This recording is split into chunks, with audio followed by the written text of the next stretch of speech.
بسم الله الرحمن الرحيم والصلاة والسلام على أشرف المرسلين. Salam alaikum. Bonjour tout le monde.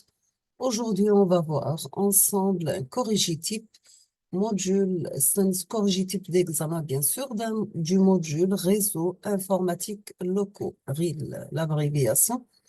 On va commencer par la partie numéro 1 sous forme de questionnaire.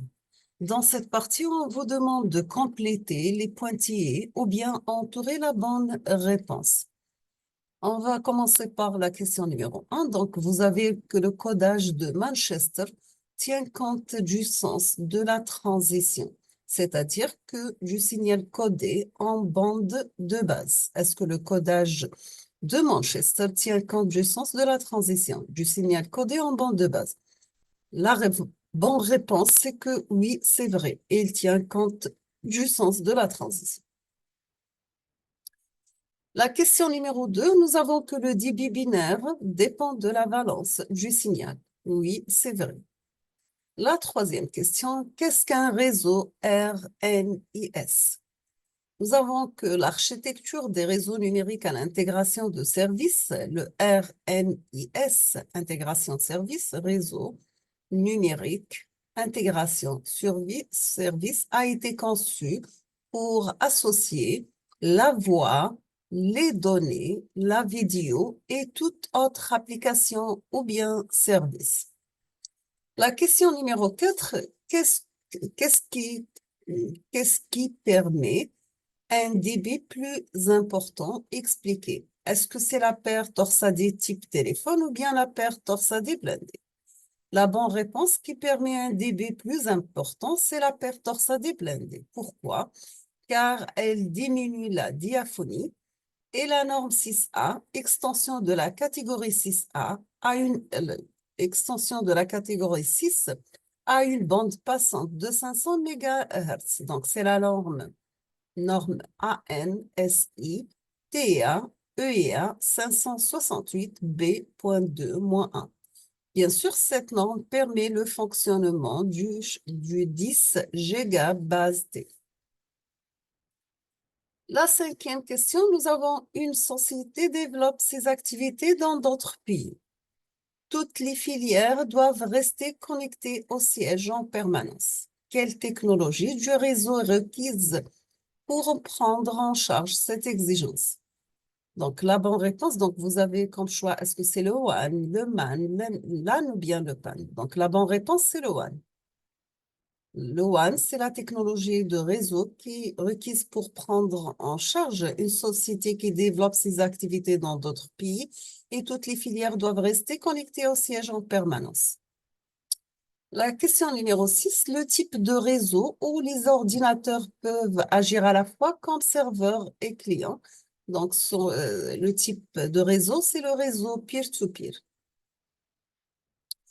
La question numéro 7, pardon, les pages web qu'une personne peut facilement créer et éditer afin de partager ses options sur un sujet quelconque. Donc, la bonne réponse, ce sont les blogs. La page web qu'un groupe de personnes peut créer et éditer, c'est le wiki. La question numéro 9, donc, quelle est la technologie réseau la plus tolérante au panne? Donc, est-ce que c'est la topologie en bus, la topologie en étoile ou bien la topologie en anneau? La topologie réseau la plus tolérante au panne, c'est la topologie en étoile. La question numéro 10, quel sous-réseau comprend l'adresse 192.168.1.96 en tant qu'adresse dot utilisable?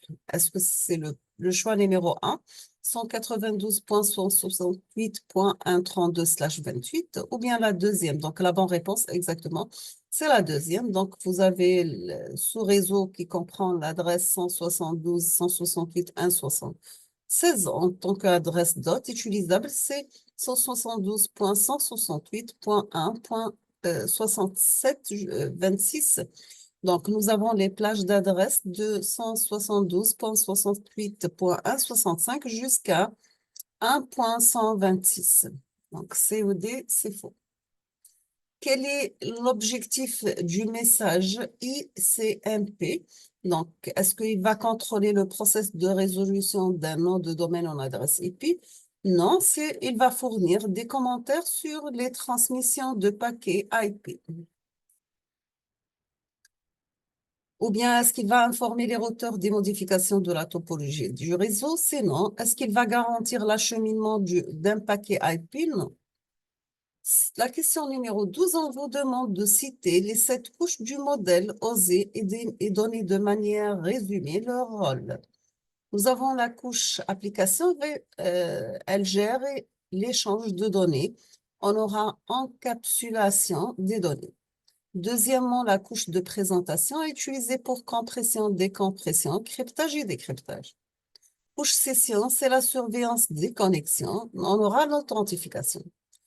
Quatrièmement, nous avons la couche transport. Elle va corriger les erreurs de transmission et vérifier que les données ont été bien acheminées. On va utiliser le TCP et le IDP. Nous avons aussi la couche réseau. Elle va identifier les ordinateurs connectés au réseau et détermine comment les informations transférées doivent être dirigées.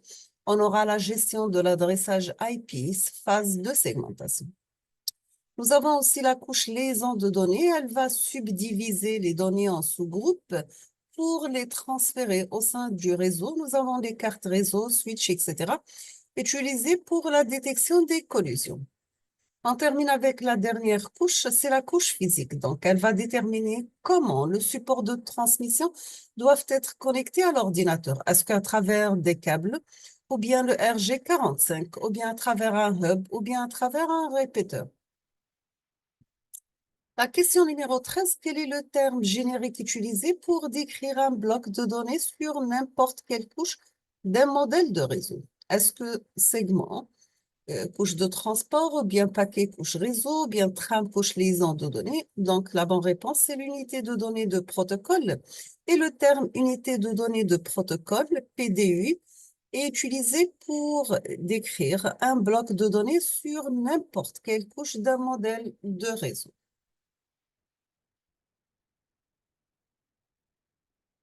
La question numéro 14. Donc, comment un serveur en réseau gère-t-il les demandes émanant de plusieurs clients pour différents services? Est-ce qu'il va envoyer toutes ces demandes via un passerelle par défaut? Non. Nous avons la bonne réponse, c'est toujours en vert. Vous avez chaque demande est associée à un numéro de port source et un numéro de port destination. Donc, la COD, le choix, le serveur utilise des adresses IP pour identifier les différents services. Sinon, chaque demande fait l'objet d'un suivi sur la base de l'adresse physique du client. Sinon, la question numéro 15, quel protocole traduit un nom de site web tel que le W, etc., par exemple, est.dz dans l'adresse réseau? Est-ce que le FTP, le HTTP, le DHCP ou bien le DNS? Donc, la bonne réponse, c'est le DNS. La question numéro 16, un administrateur réseau résout des problèmes de connectivité sur un serveur. Grâce à un testeur de câbles, l'administrateur remarque que les signaux générés par la carte réseau du serveur sont déformés et non utilisables. Dans quelle couche du modèle OSE l'erreur survient-elle? Donc, la bonne réponse, est-ce que c'est la couche liaison de données? Non. La couche de présentation? Non. La couche réseau? Non. C'est la couche physique. Et nous avons que la couche réseau, elle gère des opérations sur la couche numéro 1, sur la couche numéro 2. La carte réseau convertit la trame sous la forme d'une série de signaux transmis sur le port local, bien sûr. Et la couche physique du modèle OSIS est donc responsable de l'erreur. Le signal peut être électrique, optique ou bien radio. La question numéro 17. À quoi sert le process de routage? Est-ce que pour transférer le trafic en fonction des adresses MAC? Non. Sélectionner les trames utilisées pour diriger le trafic vers des réseaux de destination? Oui. Fournir un transfert de fichiers Internet sécurisé? Non. Encapsuler des données utilisées pour communiquer sur un réseau? Non. Convertir un nom URL en adresse IP? Non. La question numéro 18, on vous demande de citer des exemples de protocoles pour chaque couche du modèle TCP/IP. Pour l'application, la couche application, nous avons le HTTP, le SMTP, le IMAP4, le SNMP, le DNS. Pour le transport, nous avons le TCP et le UDP. Pour la couche réseau, network, donc c'est le IP. Pour couche liaison de données, nous avons Ethernet. Pour couche physique, nous avons le PHY, FRAM relais et ATM. On passe la partie numéro 2 sous forme d'exercice. Donc, soit le signal de la figure 1, ci-dessous, visualisé sur oscilloscope branché sur un câble de réseau local. Ce signal correspond au codage des bits au niveau physique dans un réseau local très répandu. Donc, vous avez la valeur max plus 0,5 volts et minimum, c'est moins 0,5 volts. La question, est-ce que ce signal est-il celui d'un codage en bande de base ou bien celui d'un codage en modulation d'onde porteuse? Et justifiez votre réponse.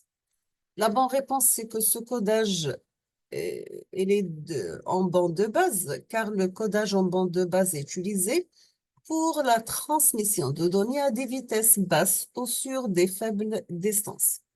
Sinon, le signal est déformé car les hautes fréquences sont atténuées et les basses fréquences altérées par les répéteurs. La question numéro 2, quel est le nom de ce codage de signal? Donc, le codage est appelé codage bipolaire, bien sûr. Quelle est la suite binaire codée par ce signal? Donc, vous avez 1, 1, 0, 1, 2 fois 0, 1, 0 et 1, etc. On termine avec l'exercice numéro 2 sur 7 points. Nous avons un administrateur gère un réseau 200.100.10.32/27. Il aimerait décomposer ce réseau en 2 sous-réseaux. La première question, combien de bits sont utilisés pour identifier la partie réseau? Donc, la bonne réponse, c'est bien sûr, c'est 27. Donc, vous trouvez la réponse ici. La deuxième question, combien de bits sont utilisés pour identifier la partie haute? Donc, vous avez 5. Car nous avons 32 moins 25, ça donne 5. La question numéro 3, combien de bits supplémentaires sont nécessaires pour définir 2 sous-réseaux? Donc, nous avons un seul bit. La question numéro 4, quel est le masque réseau qui permet la création de sous-réseaux? Donc, nous avons 28 bits à 1, soit l'adresse du masque 255.255.255.240. La question numéro 5, quelle est l'adresse réseau de chacun des 2 sous-réseaux ainsi définis? Donc, vous avez la première séquence, la deuxième, troisième, etc. Donc, vous avez 200.100.10.32/28. Et pour le deuxième numéro, donc vous avez 200.100.10.48/28.